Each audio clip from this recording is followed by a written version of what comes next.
ప్రధాని మోదీ ప్రభుత్వం ఉపాధి హామీ పథకాన్ని నిర్వీర్యం చేస్తోందని ఆరోపించింది కాంగ్రెస్. కేరళకు రావాల్సిన నిధులను కేంద్రం ఆపుతోందంటూ ఆందోళనకు దిగారు కాంగ్రెస్ ఎంపీలు. ప్రజా సంక్షేమమే లక్ష్యంగా ఢిల్లీ బడ్జెట్ ఉందన్నారు సీఎం రేఖా గుప్తా. ఢిల్లీ ప్రజలను బీజేపీ మరోసారి మోసం చేసిందన్నారు కూటమి నేతలు.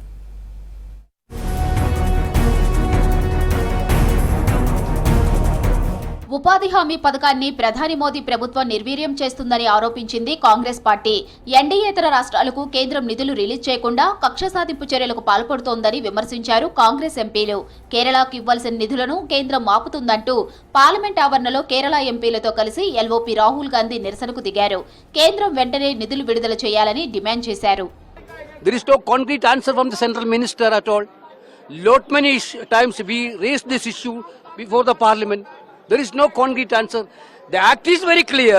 If you delay 15 days wages for 15 days, you should give interest. But nothing is happening. No salary at all. How can they live? Congress అగ్రనేతలు Rahul Gandhi, Priyanka గాంధీని కలిశారు పలువురు సామాజికవేత్తలు, మేధావులు. ఆర్టీఐ చట్టాన్ని కేంద్రం నిర్వీర్యం చేస్తుందంటూ రాహుల్ కు వినతి పత్రం అందించారు. కొత్త డిజిటల్ డేటా ప్రొటెక్షన్ చట్టంతో ఆర్టీఐ యాక్ట్లో తెచ్చిన మార్పులపై చర్చించారు. ప్రజల సమాచార హక్కును కేంద్రం హరిస్తోందన్నారు మేధావులు.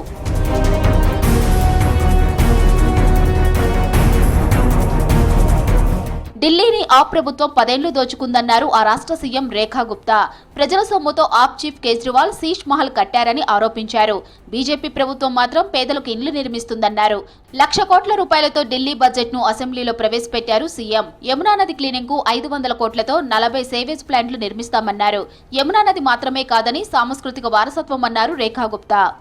और पिछली सरकारों की उदासीनता ने दिल्ली की ना तो प्यास बुझाई, ना जल संकट को समाधान किया और यमुना जी को भी नाले के रूप में बना दिया गया। भारतीय जनता पार्टी की दिल्ली की सरकार प्रधानमंत्री श्री नरेंद्र मोदी जी के साबरमती रिवर फ्रंट और नमामि गंगे जैसे ऐतिहासिक पहलों से प्रेरित होकर हम दिल्ली के जल प्रबंधन को आधुनिक, वैज्ञानिक और सतत विकास के साथ जोड़ करके बनाने के लिए प्रतिबद्ध हैं।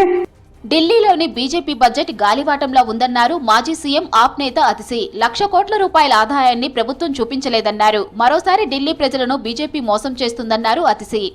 भारतीय जनता पार्टी की दिल्ली सरकार द्वारा प्रस्तुत किया गया बजट अगर एक लाइन में डिस्क्राइब किया जाए तो ये एक हवाई बजट है।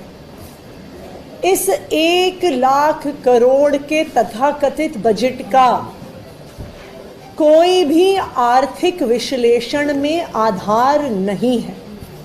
స్టాండప్ కమెడియన్ కునాల్ కమ్రా వ్యాఖ్యలను ఖండించారు Shiv Sena chief deputy CM Shinde.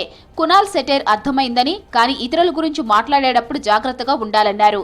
డబ్బులు తీసుకొని ఇలాంటి కామెంట్స్ చేయడం సరికాదన్నారు షిండే.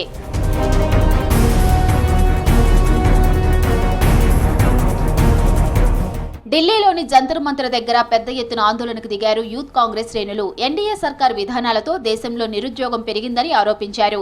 10 ఏళ్ల ఎన్డీఏ పాలనలో యువత ఉపాధి లేక ఆగమైందన్నారు. ఖాళీగా ఉన్న 30 లక్షల ప్రభుత్వ ఉద్యోగాలను వెంటనే భర్తీ చేయాలని డిమాండ్ చేశారు కాంగ్రెస్ నేతలు.